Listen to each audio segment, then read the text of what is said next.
இப்ப ஹீரோவோட ஆஃபீஸ் காமிக்கிறாங்க. அங்க வந்து பார்த்தீங்கன்னா, இவங்க கம்பெனி ஆடுக்கு வந்து அவனுக்கு ரொம்ப புடிச்ச டிக்டாக் செலிபிரிட்டிய வச்சு ஆட் பண்றதா பேசிட்டு இருக்காங்க. அத கேட்டோனே ஹீரோ வந்து நான் தான் அதுக்கு மார்க்கெட்டிங் பண்ண போறேனா அப்படின்னு சொல்லிட்டு கேட்குறான். ஆமாய்யா நீ தான் பண்ணி ஆகணும் அப்படின்னு சொல்லிட்டு அவங்க மேனேஜர் சொல்றாரு.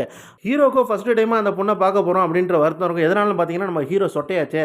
எப்புட்றா அந்த மண்டையோட போய் பார்க்குறதுன்னு யோசிச்சுக்கிட்டே இருக்கும்போது, அவங்க அப்பா அந்த ரூம்குள்ள வராரு. "நீ காலம்பற பேசுனது எனக்கு ரொம்பவே கஷ்டமா போயிடுச்சு. இருந்தாலும் நீ அப்படியெல்லாம் பேசியிருக்க வேண்டாம்.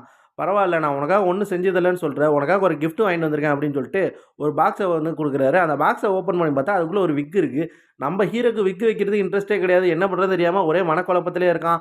அவனோட ஆஃபீஸ்ல வேலை செய்றவங்கள்ட்டலாம் பேசுறான். விக் வைக்கிறது ஒண்ணும் பெரிய பிரச்சனை இல்ல அப்படின்னு சொன்னோனே, நம்ம ஹீரோவும் அந்த விக் எடுத்துட்டு சலூனுக்கு போறான். அங்க போனோனே அவன் தலையில வந்து சில ஆல்டரேஷன்லாம் அந்த பையன் பண்ணி விடுறான். இப்ப விக்க மாட்டோம்னு ஆளு பார்க்கவே ரொம்ப சூப்பரா ஹேண்ட்ஸமா மாறிடுறான். அந்த சந்தோஷத்தோட அப்படியே போயிட்டு இருக்கான். இப்ப அவனுக்கு புடிச்ச அந்த பொண்ணோட ஆட் ஷூட்டிங் வந்து நடந்துகிட்டு இருக்கு. ஷூட்டிங் முடிஞ்சு அந்த பொண்ணு தனியா டிக்டாக் பண்ணிட்டு இருக்கும்போது, அந்த பொண்ணோட டிக்டாக்லயே வந்து நம்ம ஹீரோவும் சில பெர்ஃபார்மன்ஸ்லாம் போடுறான். அந்த பொண்ணுக்கு ரொம்பவே புடிச்சு போயிடுது.